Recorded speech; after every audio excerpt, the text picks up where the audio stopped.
you haven't already learned the proper techniques of first aid, then it is imperative that you know how to administer first aid.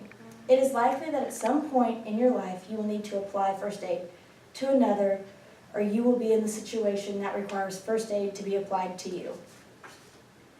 Pay close attention as I demonstrate some of the more common first aid techniques that can save lives. Imagine for a moment you were in a situation where you needed first aid, and the only people around in that time were people who were unfamiliar with first aid. It's not just them needing first aid now. Also imagine that you're in a situation where you need to provide first aid, and you're unfamiliar with what to do. For my demonstration, imagine you're in the kitchen with your friend and they slice their finger with a knife. And this is not an ordinary cut, it's pretty deep. In this situation, it is important that you stay calm and act in a fast manner. Grab some type of cloth and apply firm pressure to help stop the bleeding. Try your best to avoid coming in direct contact with the blood. Once the blood starts seeping through one bandage, do not remove it, just place another bandage on top of it. While applying pressure, make sure you elevate the arm above the heart to stop the bleeding. Through all these steps, it is important to reassure your friend that everything is going to be okay. First, you want to put your gloves on to make sure that you don't come in direct contact with the blood.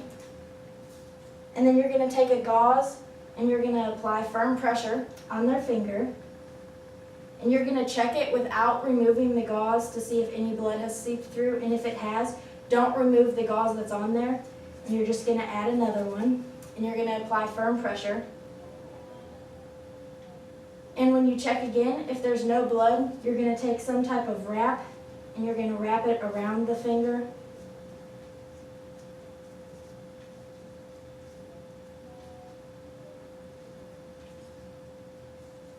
And then just have them keep this on until they either go see a doctor or it's healed, and that's it. Other common injuries that require first aid are burns. It is common for people to burn their arms when using the oven. In a scenario where someone burns themselves, the first thing you should do is place the arm under cold running tap water. The water will help reduce the amount of swelling and skin damage. If the burn is not severe, then you will apply an antibiotic ointment and cover it with a non-stick gauze. If it appears to be a second or third degree burn, seek medical attention. If you're not familiar with what those burns look like, a second degree burn will cause the skin to look red, white, or splotchy, and it may also look wet or moist and have blisters. With a third degree burn, the skin will look blackened or charred, and it will most likely be numb. In this case, you want to grab a non-stick gauze, and you're going to take your antibiotic ointment, and you're going to want to use like a Q-tip or something other than your finger so you don't contaminate the surface. And you're just going to apply a little bit of ointment to their burn. And then once you've applied that, you're going to take your non-stick gauze and you're going to stick it on there. And then you're just going to wrap their arm so then that ointment stays on their arm and no air or anything can contaminate it.